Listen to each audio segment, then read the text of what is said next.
Ok.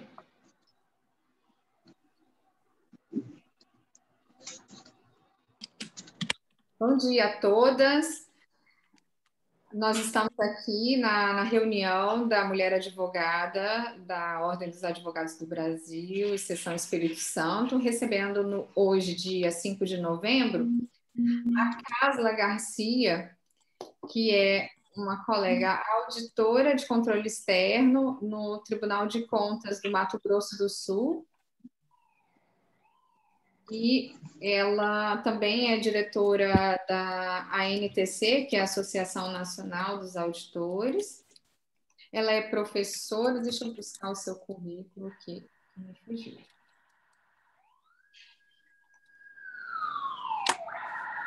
Ela é mestre em Direito Administrativo pela UFMG, professora universitária na Estadual do Mato Grosso do Sul, auditora de controle externo, presidente da AudTCL no Mato Grosso do Sul e é diretora jurídica da ANTC. Seja muito bem-vinda, Casla. Muito obrigada. É um prazer estar aqui hoje com vocês. Me sinto muito honrada pelo convite. O tema é um tema bastante instigante, que mexe conosco no nosso cotidiano de trabalho, e parabenizo a iniciativa, porque é preciso conversar abertamente sobre esse tema. Então, agradeço o convite em nome da Lívia, que é também minha colega de auditora, somos auditoras. auditora de controle externo, e creio que será muito auditoras. E acredito que será muito proveitosa a nossa conversa de hoje. Então, colegas, a gente sempre faz, sempre que possível, a gente traz alguma advogada ou alguma especialista para tratar de assuntos de interesse do público feminino. E a semana passada nós comemoramos o Dia do Servidor Público. E daí, como a Casla bem lembrou, como eu também sou servidora pública, eu fiquei pensando em algum tema que pudesse unir essa realidade que é do público feminino com a realidade do sofrimento das servidoras públicas. E o sofrimento dessas servidoras públicas, elas certamente que traz os reflexos em toda a sociedade, porque se a gente não tem trabalhadoras que estão ali no momento de integridade dentro da relação de trabalho, eu acho que você precisa desligar o seu segundo vídeo aí, caso. É que eu liguei para mostrar alguma coisa. Se a gente não tem uma servidora pública que esteja bem de saúde mental para desenvolver o trabalho, por certo, isso vai influenciar no serviço por ela prestado e acaba tendo esse reflexo em toda a sociedade.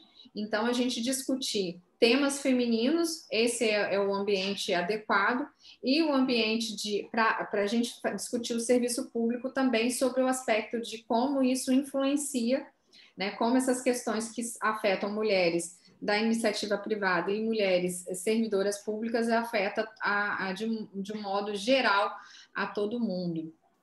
Então, Casla, a gente se dispôs a falar de dois temas, são grandes temas, né? Mas a gente vai fazer um apanhado mais rápido, assim, uma discussão que não vai poder ser tão profunda em razão do tempo que a gente dispõe, né? Porque a gente quis abordar aqui o assédio moral, né? E também a participação feminina nos espaços de poder dentro da administração pública. O assédio moral, como você bem lembrou, ele teve a repercussão social imensa que aconteceu, essa repercussão toda que deu em razão do caso Mariana Ferrer, que a gente vê que ali dentro do ambiente da administração pública, como que a gente pôde perceber a questão psicológica afetando toda uma estrutura de trabalho, né? Afetando todo o bom andamento que a gente esperava dentro do Poder Judiciário. Como é que você vê essa questão, Casla? Olha, é bastante complexo. Acho que a gente precisa primeiro pontuar algumas estruturas básicas sobre o assédio. Assédio é, em primeiro grau, a manifestação de poder de uma pessoa sobre outra pessoa. Ela pode se dar em relações hierarquizadas, portanto, de um superior hierárquico para outro, para o seu subordinado, mas ela também pode se dar em relações horizontais. Por que em relações horizontais? Porque isso não é tanto a relação hierarquizada quanto a horizontalizada, existe uma relação de poder, segundo Foucault, porque a gente estabelece relações de poder, na microfísica do poder, a gente estabelece relações de poder com as pessoas com as quais a gente se relaciona. O caso da Mariana Ferrer, ela é estarrecedora e nos causa uma comoção muito grande, em razão de que isso se dá num ambiente judicial, né? E que deveria conter qualquer tipo de manifestação de relação de abuso, seja de juízes para com as partes, para com os advogados, para com os promotores, ou desses entre eles, né? Porque quando a gente estuda lá no direito, a gente vê que não existe uma relação hierárquica entre, principalmente nas suas funções essenciais, entre juízes, promotores e advogados. Muito menos entre as partes. Porque entre as partes elas estão ali para ter os seus direitos defendidos. Tanto o autor quanto o réu. Eles estão lutando, né? Nós que somos advogados sabemos disso. Estamos todos ali lutando pelos seus respectivos direitos. Então, é estarrecedor porque a relação de poder nesse fato, ela está totalmente desequilibrada. Mas, além das relações de poder, a mulher tá da falando relação de agora. poder. Oi? Oi? Alguém falou alguma coisa? Eu não entendi. Aqui, mas eu já desativei. Pode ficar à vontade, cara. Ah, tá. Então, além da relação de poder estar desequilibrada e o juiz da causa não se dá conta, pelo menos naquele trecho, porque depois ele lançou uma nota dizendo que houve intervenção em várias oportunidades, mas naquele momento não houve intervenção, que foi o mais chocante, o mais estarrecedor. Mas, além disso, então, o que choca é que ela era a única mulher ali e ninguém fez a sua defesa. Ela implorou por ser respeitada. Então, de fato, bastante estarrecedor. E eu nem entrei, e não sei se a gente vai entrar na questão da defesa do mérito, né? Do abuso sexual que ela sofreu, e da decisão judicial, e da postura do Ministério Público. Eu estou apenas, então, somente analisando o quadro de assédio que ela sofre institucional, porque nem o judiciário, nem o Ministério Público e nem a advocacia teve discernimento e equilíbrio naquele momento para inibir aquele tipo de atitude promovida pelo advogado, né? Contra ela. Então, de fato, a gente está vivendo tempos muito difíceis, mas o que me agrada, o que me alegra e o que me motiva é que as pessoas se mobilizam em torno de uma causa como essa, né? Então, nem tudo são flores, a gente sabe disso. Há um histórico de predominância masculina nas relações, né? Nessa relação homem-mulher, mas eu vejo, eu sou uma pessoa otimista e vejo que os caminhos estão abertos e a sociedade toda se mobiliza para que esse tipo de abuso não aconteça. Ali para mim ficou claro que era uma questão sim de assédio moral, apesar de ali não ser um ambiente de trabalho da vítima, né? Mas de qualquer forma, quando a gente tem toda essa questão de humilhação, constrangimento, né, de fazer uma pressão psicológica para diminuir a importância, para diminuir ela enquanto mulher, para que ela seja menosprezada naquele espaço, a gente fala assim de assédio moral. Mas a gente também consegue visualizar essas questões, infelizmente, dentro dos espaços do poder público, nas relações de trabalho, entre colegas de trabalho e entre colegas de trabalho e seus superiores, né?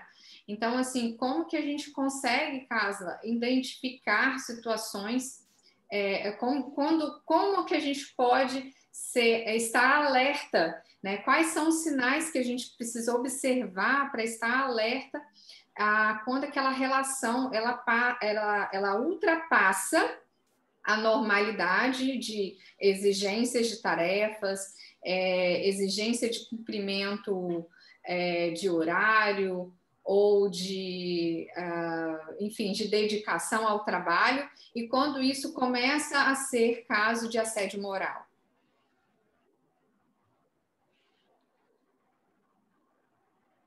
Lívia, falhou para mim. Você pode repetir a sua pergunta? Falhou no finalzinho.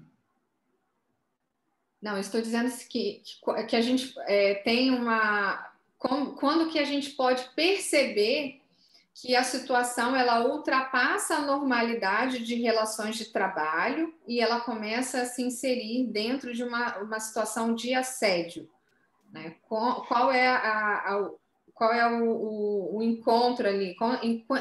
Qual é a possibilidade? E quando essas relações elas são possíveis, de cobrança, de exigência de tarefas, de exigência de trabalho extra, e quando elas passam a ser assédio? Eu poderia responder essa pergunta com uma provocação de ordem subjetiva. Por que isso? Há determinadas pessoas que não se dão conta de que elas sofrem assédio.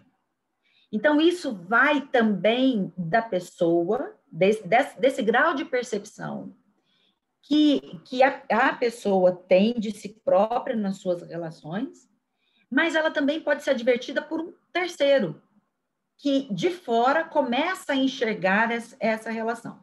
Eu vou citar um exemplo que aconteceu na minha frente, para vocês terem uma ideia do que acontece. Nós, servidores públicos, e aí uma diferença entre o assédio moral do trabalhador privado e o assédio moral do servidor público, principalmente em relação à estabilidade, que nos é um elemento caro dentro dessa reforma administrativa que se pretende. Mas vamos lá. A diferença básica entre o assédio na instituição privada é que ele provavelmente não vai durar muito tempo, porque essa pessoa que o chefe não gosta, provavelmente vai ser demitida. O objetivo, então, do assédio é acabar por provocar a demissão daquela pessoa que o chefe, a hierarquia ali, estabeleceu e a relação, então, não desandou, vamos dizer assim, né? Ela não foi profícua e, então, era melhor fazer a demissão. No caso do servidor público, e aí especificamente da mulher, existe a estabilidade. Então, não necessariamente o assédio tem o objetivo de pôr a pessoa ou de acabar com o vínculo jurídico com o Estado. O objetivo é mesmo de humilhar, é de causar o sofrimento, é para que a pessoa se desestabilize. Então, tem algumas características que diferenciam o tipo de assédio moral nas relações privadas e nas relações públicas. Mas aí, por conta também dessa estabilidade, muitas pessoas não se dão conta de que elas estão sofrendo assédio. Por quê? Todos os servidores, pelo menos em tese, eu vou dizer em tese porque é estarrecedor a gente saber que existem cargos que não têm atribuições definidas em lei. Mas vou partir do pressuposto da regra sendo aplicada. Então, nós, servidores públicos, temos um feixe de atribuições para cada cargo, certo? Então, a gente sabe o que nós temos que desempenhar. Então, o primeiro sinal de alerta para servidores públicos é em relação justamente àquilo que você não cumpre ou cumpre além das atribuições que estão previstas em lei. Esse é o primeiro sinal de alerta que a gente precisa fixar como parâmetro. Mas aí, com o tempo, você desenvolve relações quase pessoais, embora o princípio da impessoalidade imponha que não, você e o seu chefe acabam tendo relações um pouco mais próximas. E é a partir daí que a coisa começa a degringolar. Porque, além de você não cumprir ou extrapolar as suas atribuições legais, aquela relação pessoal que começa de uma forma ingênua, ela começa a tomar conta do seu espaço. Eu vou citar o exemplo que eu disse para vocês, porque para mim foi muito chocante. Eu presenciei certa vez um conselheiro de Tribunal de Contas fazendo uma palestra e para que ele passasse os slides do PowerPoint, estava sentada à mesa uma auditora de controle externo, que tinha uma relação, porque ocupava um cargo de chefia, enfim, um cargo comissionado, um cargo em comissão, que a gente diz, e ela foi tão somente para apertar a tecla da seta do computador para passar a tela do PowerPoint. Essa pessoa deve receber aí em torno de 25 mil a 30 mil reais. Mas isso foi o que me chocou. Depois eu descobri outras relações pessoais que fogem completamente às suas atribuições legais. Numa relação que a pessoa não percebe que ela está sendo usada. Então, além de apertar a seta ou carregar a pastinha, a pessoa não se dá conta de que ela está sofrendo uma espécie de limitação do seu ser, da sua potencialidade enquanto ser no seu ambiente de trabalho. E esse é um tipo de assédio, em tese, benéfico, porque a pessoa não se dá conta e ela não está sofrendo perseguição. Ela simplesmente está se anulando, deixando de realizar as suas atribuições para satisfazer o ego e a percepção de quem detém o poder e de quem deve obedecer. Isso também é uma espécie de assédio, né? E eu estou falando numa outra vertente, né? Que seria uma espécie de assédio de domínio. Como eu disse, toda assédio é a manifestação do poder de uma pessoa sobre a outra, mas essa pessoa acaba se tornando escrava. Ela é incapaz de dizer não, por conta dessa relação que se estabeleceu, para o cumprimento do seu devido dever, né? Das suas obrigações legais. Ótimo, Carla. Eu achei muito interessante a sua colocação, porque a gente sai do senso comum, né? De falar de assédio assédio do extrapolar tarefas, para a gente trazer um assédio de diminuição de tarefas. Mas quando a gente fala de diminuição de tarefas, o objetivo de quem está fazendo é diminuir a pessoa, né? Diminuir, né? E a gente encontra isso muito também quando a gente tem essa relação homem-mulher. Então, essa questão de visualizar a mulher como menor, né? Ela acaba tendo esse reflexo também de você passar tarefas mais simples, porque de repente ela não teria capacidade, não teria competência para ocupar aquilo para o qual ela ela está no cargo, né? Você me fez lembrar de uma triste situação que eu vivenciei pessoalmente, né? Antes de ser auditora, eu fui advogada pública de uma autarquia aqui do estado, e uma autarquia pequena. A autarquia pequena, ela funciona igual a município pequeno, tá? Então, são aquelas relações, as pessoas se conhecem e não gostam de gente estranha. Então, quando você tem um concurso público, você coloca gente estranha para ocupar, e ali ela vai, a outra pessoa sente que ela está perdendo espaço, né? O que aconteceu comigo, que eu fiquei sabendo? Eu fui aprovada para o cargo de advogada, e o advogado que ocupava, que estava lá no jurídico, ele tinha um cargo comissionado, e vendo uma pessoa que vai entrar nova, né, nova de idade, nova no serviço, deve ser inteligente, né, porque passou no concurso, deve estar mais preparada que eu estou, porque eu estou aqui há muitos anos. Estou falando assim, depois eu vim a conhecer essa pessoa, eu sei que ela pensa assim, né? Não existem regras de que grau de preparação por tempo de casa, nada disso. Mas os medos que aquele homem sentiu, né? E aí depois ele admitiu para mim, ele me chamava de doutora Lívia. Doutora Lívia, quando a senhora chegou aqui, eu não queria te deixar vir para o jurídico, não. Eu ia te colocar lá no setor de contratos, que é inserir no modelinho, né? E aí os contratos, eles eram realizados nesse setor de contratos, né, preenchidos, e depois ia para análise jurídica. Então, a ideia dele era que eu ficasse lotada em um outro local, para que as minhas atribuições fossem menores, para que o meu poder dentro as coisas que eu desempenhasse fossem menos relevantes, né? E ele continuasse com aquela estrutura que ele era acostumado. Então, ele não aceitava, ele, enquanto um homem, aceitar uma mulher nova, recém-ingressante, para dividir as atribuições com ele. E ele confessou isso para mim mais tarde. Eu não queria que você viesse para cá, eu ia te deixar lá no setor de contratos.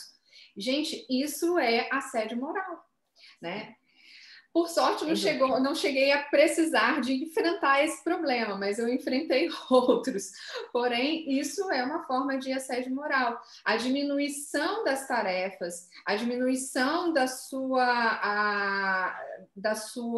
do seu poder, né? Porque enquanto você tem atribuições, né, você tem poder de decisão, poder, enfim, esses poderes lícitos, né, dentro da sua estrutura de cargo. Né? Se você pensar assim, você tem também uma sobreposição irregular e absolutamente odiosa, criminosa, né? Na medida em que você tem problemas nessas atribuições. Né? Casla, quando eu lancei esse tema e divulguei o tema, eu recebi de um colega que falou assim: a minha esposa passou por um problema semelhante aqui numa escola aqui do estado. Não foi do Poder Estadual, não, mas foi aqui no estado do Espírito Santo. O problema que ela vivenciou foi de que a escola, eles esvaziaram o turno vespertino, ela é professora, esvaziaram o turno vespertino, na medida em que eles comunicavam aos pais que não tinham vagas, né? E esvaziaram o turno. E aí, o objetivo era tirar as classes de determinadas pessoas. Então, essas pessoas, elas não eram bem vistas pelo diretor, e o diretor queria esvaziar as atribuições desses outros professores e deixá-los sem aula. Então, você deixar o professor também sem tarefa, né, ou qualquer servidor sem tarefa, é uma forma de você menosprezar aquele ser humano. Aquele ser humano, ele está ali, e agora? Qual é o meu lugar? O que eu faço? Né? Isso acontece nas relações privadas e também acontece no serviço público. Sim. Esse primeiro caso que você citou, ele é o ponto dos dois elementos do nosso bate-papo hoje, que é o assédio moral e a pouca ocupação ou a tentativa de limitar a ocupação feminina nos espaços públicos, né? Inclusive, isso pode ser reflexo do próprio assédio moral, como esse caso que aconteceu com você. Dia 3, agora, a gente comemorou o direito de voto feminino no Brasil, né? Então, muitas pessoas escreveram, muitas pessoas elogiaram e muitas pessoas reconheceram a baixíssima participação feminina no poder legislativo, desculpa, no poder político. O que eu quero dizer com isso? Tanto no poder executivo quanto no poder legislativo, que depende justamente do voto, e no Brasil, 52% dos votantes são mulheres, e o percentual, eu quero citar aqui, até gostaria de fazer aí uma referência ao presidente do TCE aqui. Eu me perdi aqui, eu já deixei aberto para não ter que procurar. E agora eu me perdi porque eu estou com tanta coisa aberta, mas ele faz ele publica um texto chamando assim de subrepresentação feminina é desafio contemporâneo. E aí ele traz algumas informações sobre a participação feminina, sobre a eleição de mulheres, tanto no executivo dos municípios aqui, quanto nos legislativos, muito interessantes, e dizendo que isso acaba sendo um reflexo do Brasil. Para a gente ter uma ideia, vamos falar de Tribunal de Contas, já que nós somos do Tribunal de Contas. Hoje, 7 conselheiros do Tribunal de Contas são homens. Nós não temos nenhuma mulher. Nós tivemos, na história do Tribunal de Contas de Mato Grosso do Sul, 2 mulheres conselheiras. Uma delas se aposentou há 2 anos atrás. Então, dentro do próprio órgão Tribunal de Contas, na questão da representatividade, ela é feminina, no corpo deliberativo, ela é baixa. Ao contrário, quando se vem por concursos públicos, há uma participação feminina crescente. Eu dou aula, por exemplo, há 20 anos no curso de Direito. E há 20 anos, desde quando eu fui aluna, existia uma proporção maior de mulheres. Eu fiz universidade pública, né? Então, a seleção, na minha turma, havia mais mulheres do que homens. E eu quero chamar a atenção, porque a minha mãe, nos idos de 70, quando foi fazer faculdade, ela queria fazer direito, mas direito não era coisa para mulher. Pouquíssimas mulheres faziam direito naquela época. Então, veja que, historicamente, em 40 anos, nós temos, dentro das ocupações, das universidades e dos espaços públicos em que se exige concurso público, né? As mulheres vêm ocupando espaços. Mas, no legislativo e no executivo, que dependem do voto, inclusive do voto feminino, é baixíssimo. Então, mais uma vez, eu vou citar o exemplo do meu estado. E eu vou citar coisas muito próximas a mim.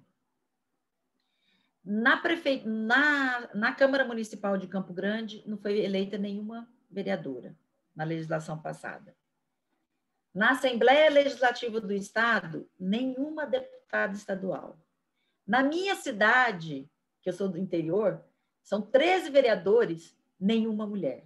Então, para que a gente possa refletir por que nós não temos uma participação feminina maior, tanto quanto essas das universidades e de concursos públicos. Mais uma coisa que a gente pode chamar atenção também. Mesmo nos espaços em que as mulheres são aprovadas por concurso público, que foi o caso que você citou, Lívia, com você, quando se tem a possibilidade de ascender a um cargo maior, a mulher ainda não ocupa tanto esses espaços percentualmente quanto os homens. Isso eu estou falando de poder público, de espaço público, e nem estou falando aqui da diferença remuneratória, porque no serviço público isso é estabelecido por lei. Então, independente de homem ou de mulher ocupar, ascender aquele outro cargo hierarquicamente superior. Não podemos nos olvidar, no entanto, das relações particulares em que várias pesquisas demonstram que a ocupação de mulheres nas empresas, quando elas ascendem a cargos de chefia, elas costumam receber menores salários do que os homens. Então, veja que o assédio e a falta de espaço ou uma imposição de impedimento para que as mulheres ocupem esses espaços, ainda no século XXI, é um grande desafio, né? É preciso que façamos mais esses debates, é preciso que enfrentamos mais essas relações cotidianas de submissão e de pouco acesso para que a gente possa, não no sentido de reafirmar a capacidade feminina, porque eu acho que esse discurso ele é desprovido, sabe? A gente não precisa reafirmar a nossa capacidade. Acho que homens e mulheres têm capacidade de igual nível, mas a questão é por que se impede, por que se limita e por que as próprias mulheres, e aí conclama aí para uma alta reflexão, a gente não consiga colocar mais mulheres nos representando, tanto no executivo quanto no legislativo. Ótima a sua colocação, Carla, porque é bom que você tá num outro estado, então você não está fazendo alusão a ninguém específico, né, em relação a gente ter essa consciência de votação, a gente ter essa consciência de importância de mulheres na ocupação de poder, né? Você citou aí a realidade do seu Tribunal de Contas. O meu Tribunal de Contas aqui também, hoje nós temos 7 conselheiros homens, 3 conselheiros substitutos, sendo uma única mulher da substituta, mais 2 homens, e nós temos também aqui também igual de contas, também só homens, né? Então nós temos idêntico aqui. Nós temos eu tenho visto o crescimento de mulheres em cargos de chefia. Isso é uma realidade dentro do meu Tribunal de Contas e é uma realidade que a gente vem vendo acontecendo dentro do poder público, de cargos de chefia assumidos por mulheres. Isso vem crescendo, eu acho que isso é fruto da quantidade quantitativa de mulheres que está no serviço público, que é maior do que o de homens, especialmente em algumas áreas. E também tem, sim, a gente tem evoluído nessa questão da participação feminina. No entanto, nós estamos muito longe do ideal, haja vista que a gente falar de cargos de chefia, a gente está falando de 1 grau, mas agora cargos de decisão, cargos de poder, nós estamos muito longe de alcançar uma igualdade. Então, a gente precisa realmente avançar muito nessa colocação de mulheres em espaços decisórios, né? É uma questão que faz sim muita diferença nessa que a gente realmente a gente repara a desigualdade, né? As mulheres elas não precisam de somente para fazer políticas públicas voltadas a mulheres. Mas não é só isso que eu visualizo, e sim, se a gente tem uma igualdade numérica na população, se a gente tem uma diminuição, uma pouca ocupação das mulheres em cargos de poder, em cargos de chefia, a gente tem uma disparidade que é atribuída, sim, ao machismo estrutural, à maneira do homem pensar de que aquele espaço, ele não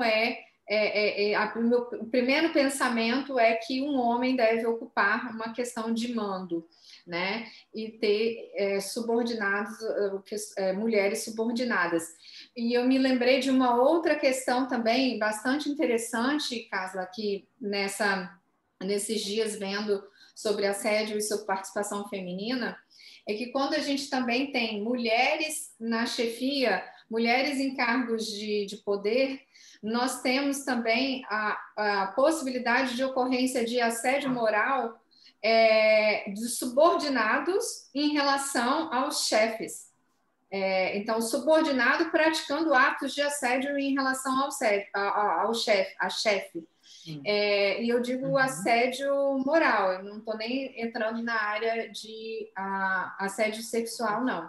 Então, na medida em que você vê a mulher como ser inferior, né, você também existe a possibilidade e existe, de fato, acontece de você desqualificar o seu chefe, de você menosprezar o seu chefe, não reconhecer a sua liderança, a sua chefia, né, e fazer com que todo aquele conjunto de subordinados menosprezem, inferiorizem aquela pessoa que está ali numa posição de comando. Então, a posição de mulher... E pelo fato de ser mulher. Ela precisa de uma atenção especial. E, infelizmente, é isso que acontece, porque a nossa sociedade é extremamente machista. Nós precisamos admitir, esse é o primeiro passo para uma mudança, é admitir que nós temos questões,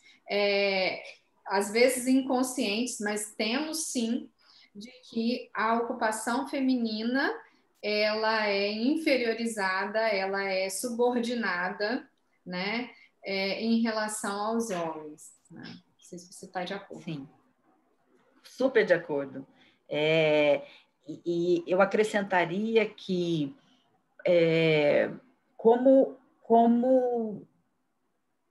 quais medidas deveríamos tomar, né, para que a gente sensibilize, inclusive, esse grau de percepção, né, para que a gente possa implementar uma conscientização de que determinadas atitudes, elas configuram assédio e que elas precisam ser prevenidas, né, e combatidas. Então, fazendo alguns estudos, existe, principalmente, citando um estudo da Noruega, se não me engano, deixa eu me achar aqui. Foi feito um estudo ligado à OIT, enfim, tem vários estudos que apontam sobre como como que nós poderíamos implementar medidas de prevenção e de combate.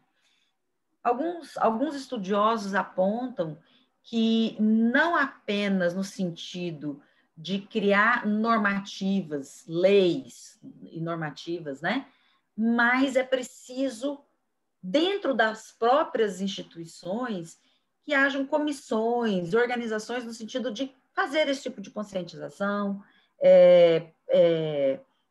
divulgação, comissões que amparem as pessoas que sofrem o assédio, né?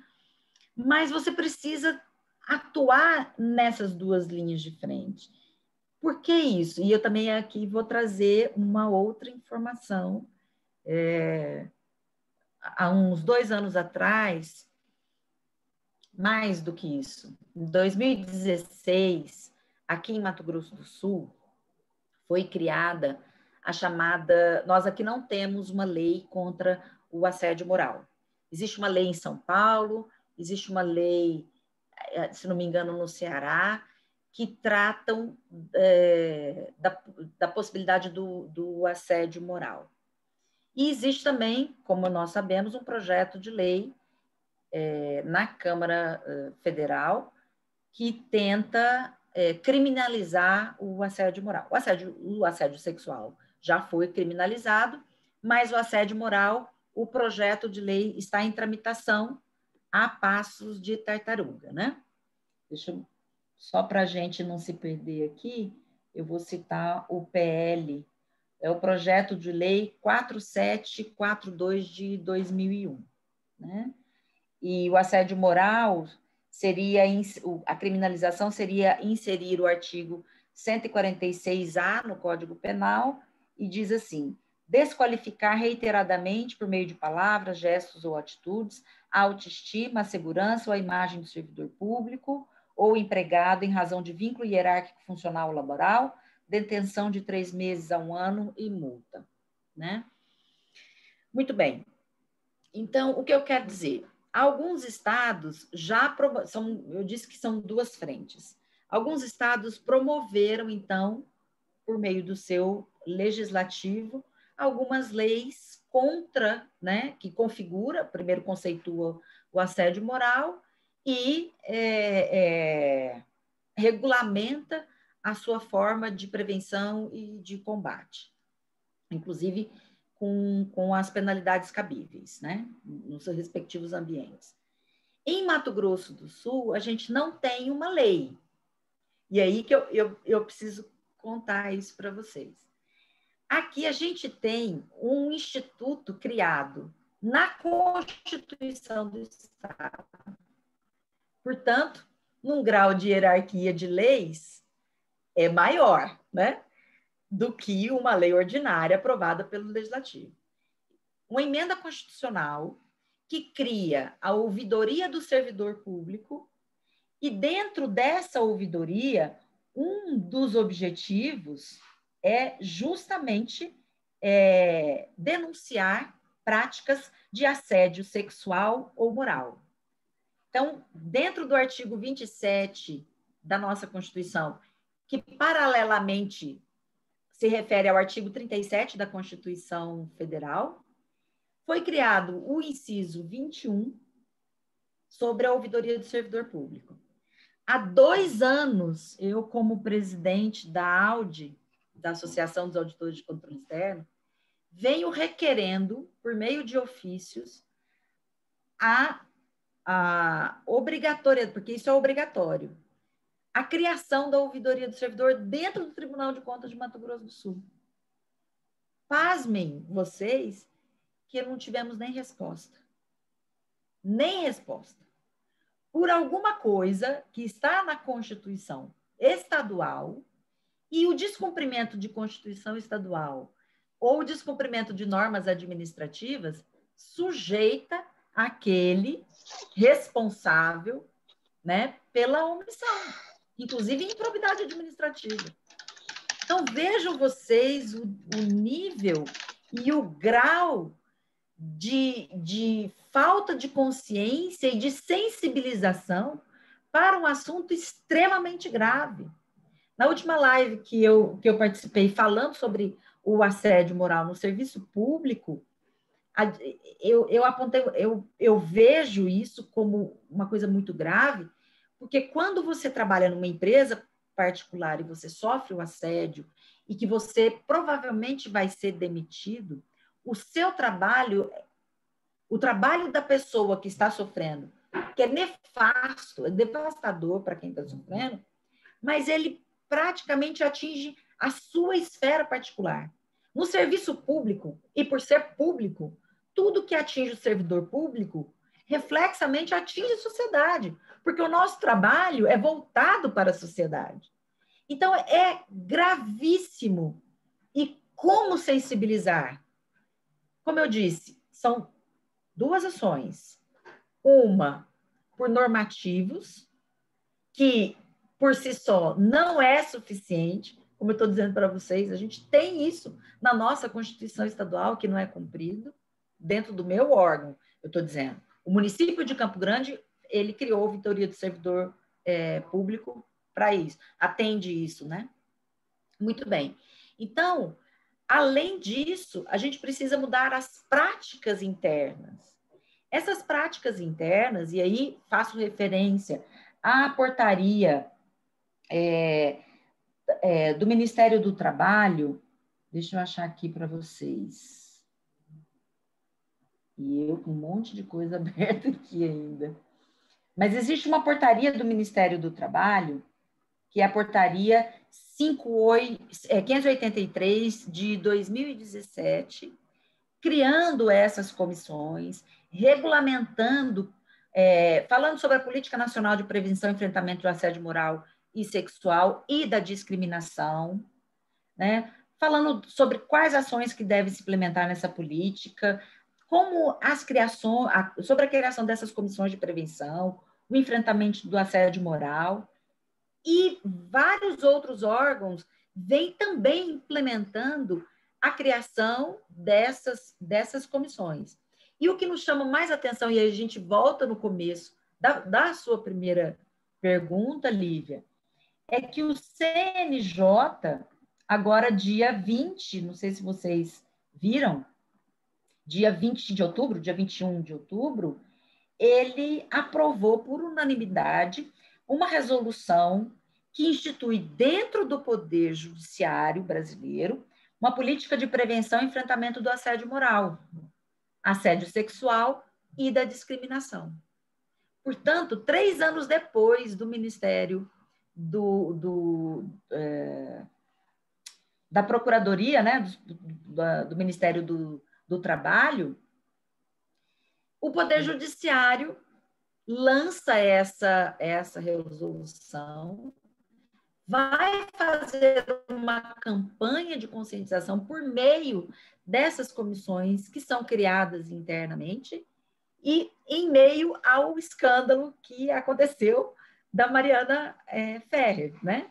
Embora ali não seja objeto tratado pela resolução, porque ela é de forma interna, para servidores e magistrados do Poder Judiciário, obviamente, aquela situação, ela chama muita atenção e ela causa um espetáculo, porque ela se dá entre 3 instituições que deveriam proteger aquela pessoa que foi vítima de assédio sexual, né? Vítima de violência sexual. Carla, muito interessante as suas colocações e eu acho que essa troca de informações é muito importante para que a gente conheça outras realidades. Essa interlocução entre estados é muito produtiva.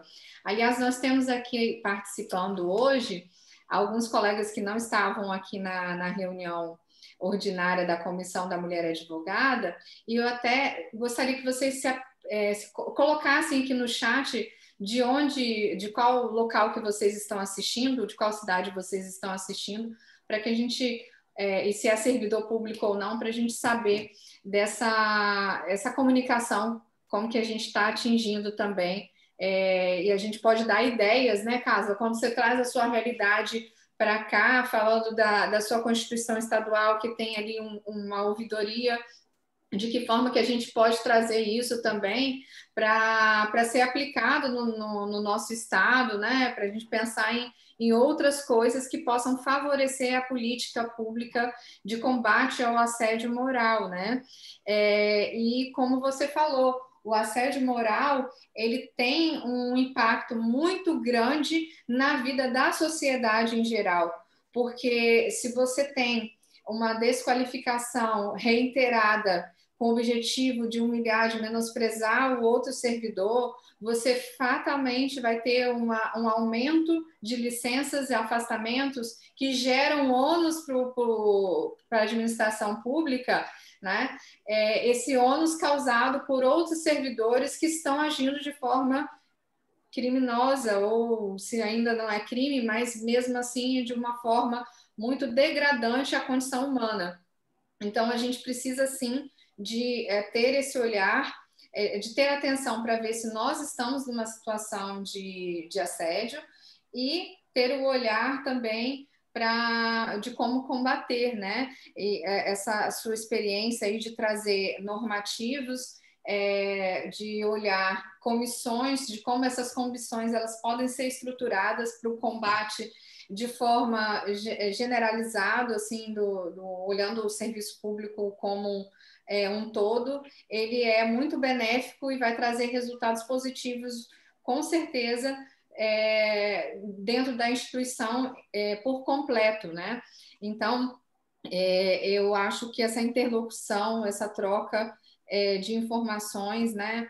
Saber que tem a lei lá em São Paulo e Ceará de combate ao assédio moral, não é isso? Para a gente poder também trazer essa experiência para... A lei de São Paulo é a lei 12.250, de 9 de fevereiro de 2006. 2006, há muito tempo já, né? Muito tempo, muito tempo. Então, é muito importante a gente ter essa noção de outros sistemas, como que a gente pode avançar dentro da nossa realidade, né? Então, os colegas aqui ó, estão respondendo, tem colegas aqui lá do Mato Grosso do Sul, devem ser os seus colegas, temos uma outra colega aqui do Ceará, nós temos... tem outras pessoas aqui também que não se apresentaram, mas sejam todos bem-vindos e querendo também podem fazer os questionamentos aqui nesse chat, tá? Eu pergunto às minhas colegas advogadas aqui da Comissão da Mulher se tem alguma pergunta para dirigir a doutora Casla. Fiquem à vontade, podem abrir o vídeo, o áudio e participar.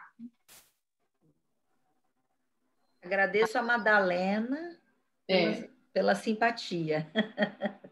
Obrigada, Madalena.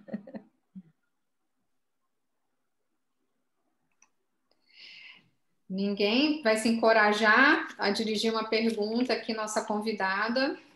Ou contar algum causo sobre assédio, porque uma coisa que a gente precisa falar, Lívia, que além dessas duas frentes, tanto do ponto de vista normativo, legislativo, quanto do ponto de vista da criação de comissões para implementar essa sensibilização e essa conscientização, bem como o combate à prevenção dentro das instituições, né, de forma administrativa. Então, um espectro legislativo e um espectro administrativo.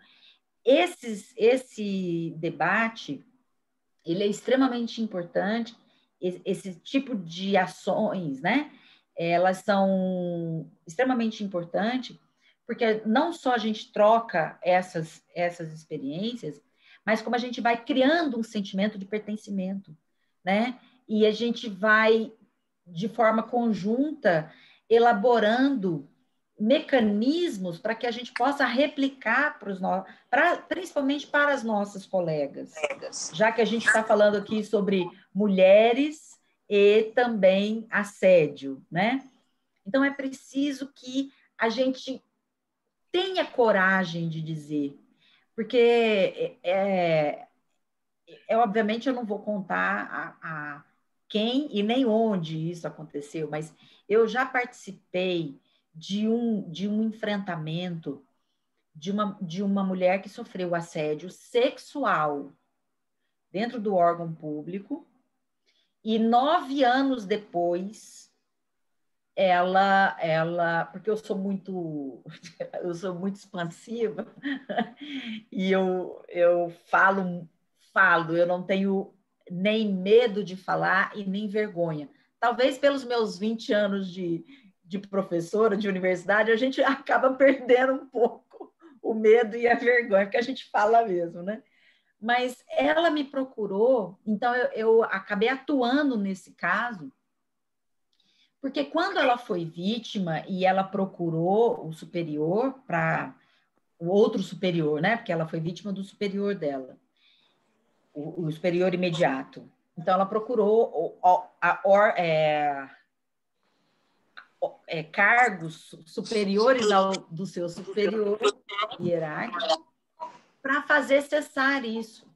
E ela não teve nem respaldo e nem apoio de ninguém. Ela ficou sozinha. Então, um dos grandes problemas do assédio, tanto o assédio moral e principalmente o assédio sexual, é que a mulher está sozinha. Então, a gente está vivendo um momento de que as mulheres não aceitam mais. Haja visto esses casos grandiosos de repercussão na mídia, com o médico, com o curandeiro, com o hollywoodiano. As mulheres, quando uma começa, as outras se identificam e falam, mas isso aconteceu comigo. E então, esse projetar de ter alguém que comece acaba unindo essas mulheres numa única voz. E a gente está vivendo, graças a Deus, esse momento de que as mulheres sentem-se respaldadas por outras mulheres. Então, ações como essas, de debater, para que a gente sensibilize outros colegas, para que a gente possa dizer, estamos juntas, isso também é um fator primordial no combate e na prevenção de assédio moral e assédio sexual, né? Então, parabenizo demais a sua atitude e agradeço muito o seu convite, porque eu tenho pensado e tenho passado por determinadas situações que elas precisam ser denunciadas. É preciso que haja uma rede de contatos, de apoio, que seja recíproco, para que a gente possa ter força de enfrentar machismos, assédios e tudo aquilo que nos causa muita dor e sofrimento. Casla, eu acho que é importante a gente falar dessas outras alternativas quando a via da corregedoria, da ouvidoria, está trancada para aquela servidora ou aquele servidor que sofra assédio moral. Não? Então, é preciso que o servidor conheça outras formas, outros locais que ele pode se apoiar.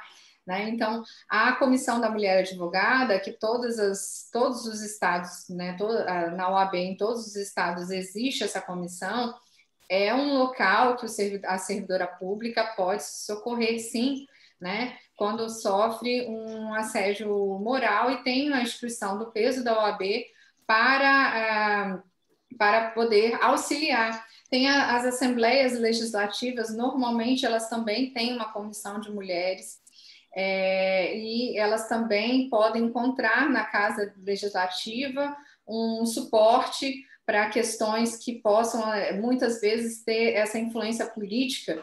Então, é também um local que a mulher pode se socorrer, né? E nós temos Vamos também... lembrar que aqui a gente não tem nenhuma deputada.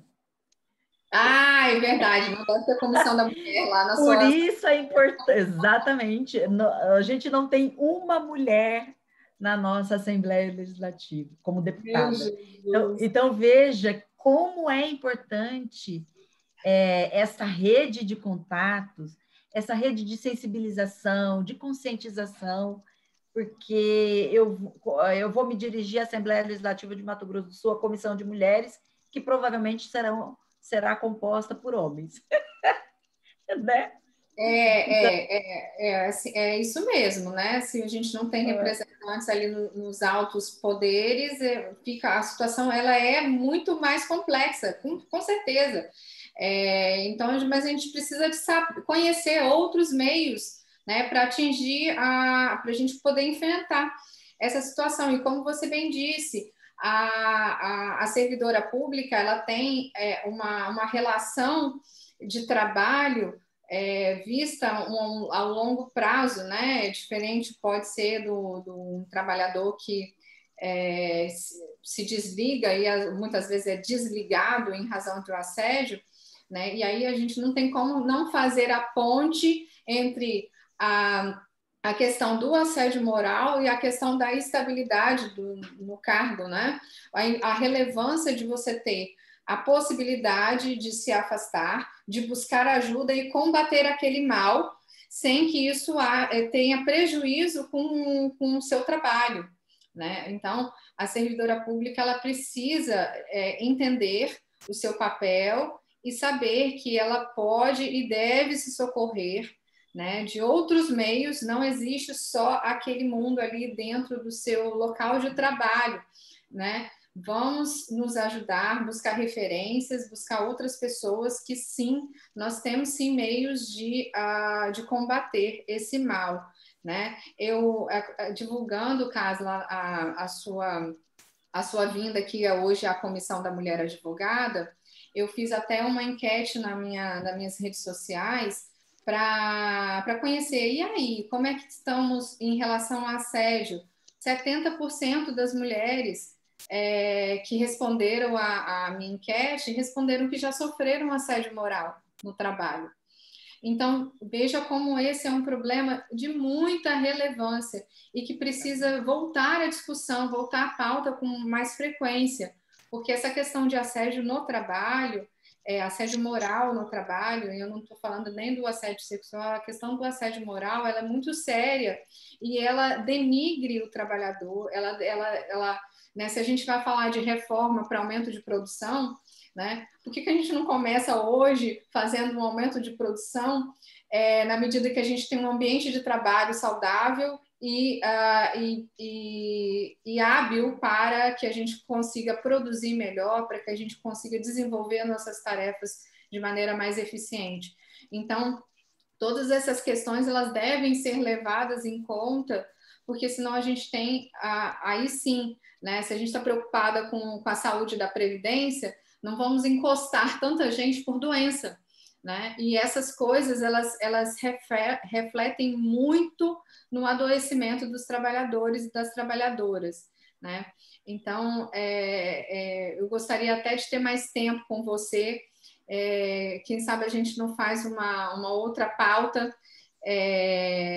como essa, porque é um assunto muito instigante e eu agradeço muito você ter aceito o convite, vindo aqui dividir a sua experiência e reforçando que a gente precisa de discutir e criar alternativas para a saúde das nossas servidoras públicas. Obrigada, Carla.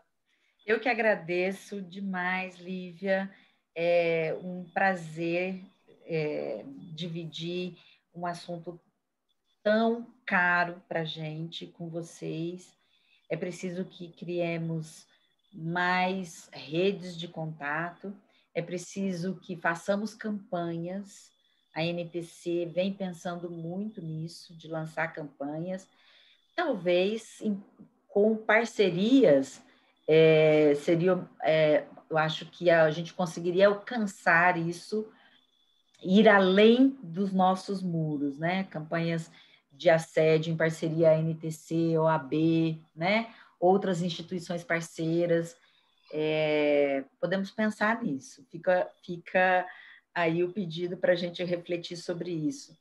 Estou à disposição para outros eventos, adorei, foi um prazer. Queria agradecer as minhas colegas, os meus colegas presentes. Luciane Pereira foi presidente da NTC, está fazendo um agradecimento especial aqui à Comissão da Mulher Advogada do Espírito Santo. A Priscila é nossa colega, hoje é candidata a vice-prefeita aqui, também já passou por assédio.